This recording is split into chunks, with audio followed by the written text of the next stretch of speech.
Shafiq, doctor ইউনূসের রংপুরে আবু সাঈদের পরিবারের সাথে দেখা করেছেন, বিষয়টিকে কিভাবে দেখছেন রংপুরের সাধারণ মানুষ?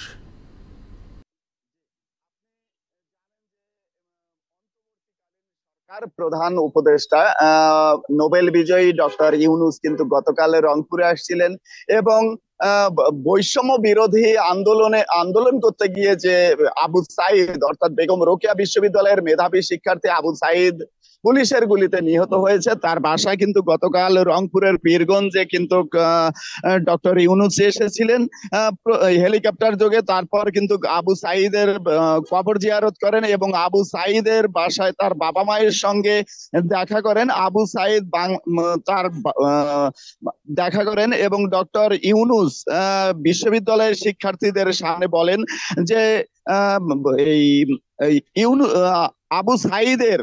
আবু সাঈদ একজন মহাকাব্য নায়ক। আহ, এর মতন আর বাংলাদেশে আর কোনোদিন হয়তো বা কোনো মানুষ আসবে না। আবু সাঈদের বাংলাদেশে কোনো ভেদাভেদ থাকবে না।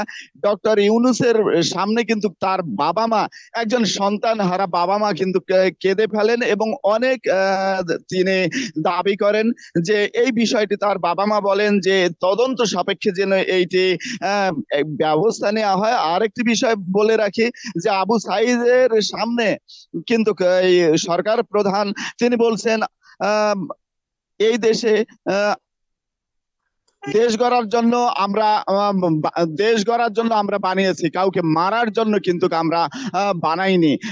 এবং রংপুর নগরীতে কিন্তু এই গত কয়েকদিন ধরে কিন্তু সাধারণ শিক্ষার্থীরা যানজট নিরসনে এবং পরিষ্কার পরিচ্ছন্নতায় কাজ করছে। একজন শিক্ষার্থী আছে যারা কাজ করছে, আমরা তার কাছে জানবো কি অবস্থা। আমরা একটি স্বেচ্ছাসেবী সংগঠন থেকে এসেছি, ভলান্টিয়ার ফর বাংলাদেশ। তো আমরা গত 3 দিন থেকে কাজ করতেছি যানজট নিরসনে। তো রংপুরে দেখা যাচ্ছে বিভিন্ন পয়েন্ট গুলোতে ট্রাফিক না থাকার কারণে মানে আর রংপুর সিটির বাইরের যে অটো যেগুলো আছে ওরা রংপুর সিটি ঢুকে গেছে, যার কারণে দেখা যাচ্ছে যে আমাদের একটু সমস্যা হচ্ছে।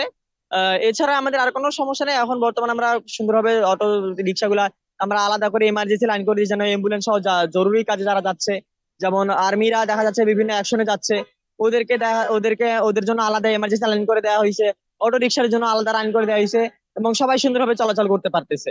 ধন্যবাদ আপনাকে। আর আপনি জানেন যে অন্তর্বর্তীকালীন সরকার প্রধান নোবেল বিজয়ী ডক্টর ইউনূস গতকাল কিন্তু রংপুরে এসেছিলেন। সাধারণ মানুষ একজন আছেন, তার কাছে আমরা জানবো এই সরকার প্রধানের কাছে আপনার প্রত্যাশা।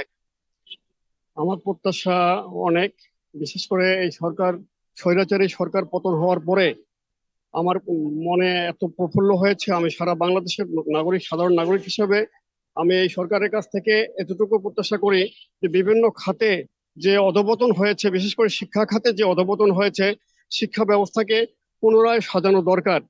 কারণ শিক্ষা ষষ্ঠ থেকে দশম শ্রেণী পর্যন্ত শিক্ষা বোর্ডের শিক্ষা বইয়ে পাঠ্যপুস্তকের যে কন্ডিশন, তাতে শিক্ষার্থীরা কিছু শিখতে পারছে না। বিশেষ করে আমার ছেলে ক্লাস সপ্তম শ্রেণীতে পড়ে, তার বইয়ে কোনো রকম পড়াশোনা নেই, সে পড়াশোনা করতেই চাচ্ছে না, এমন অবস্থা।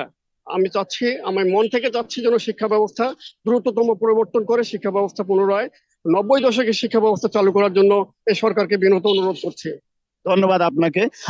আর একজন আমাদের শিক্ষার্থী আছে।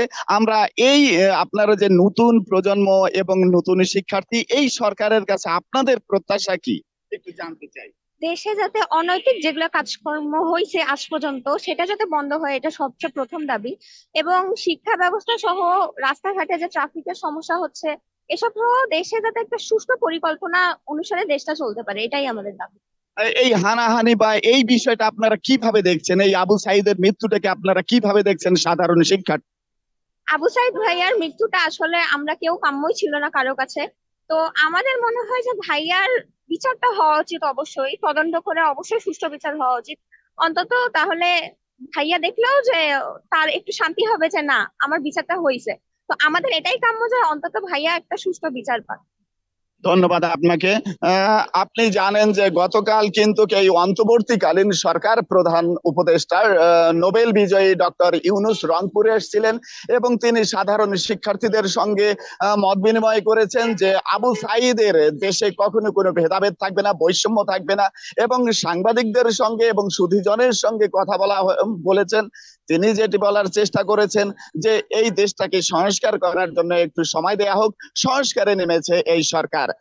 তাতে কিন্তু সাধারণ মানুষ এবং সাধারণ শিক্ষার্থী এই নোবেল বিজয়ী এবং অন্তর্বর্তীকালীন সরকার প্রধানের সঙ্গে মত বিনিময় করে রংপুরবাসী সহ সন্তুষ্ট। এই ছিল রংপুর থেকে অন্তর্বর্তীকালীন সরকারের আগমন এবং চলে যাওয়ার সর্বশেষ তথ্য। শফিক, আপনাকে ধন্যবাদ।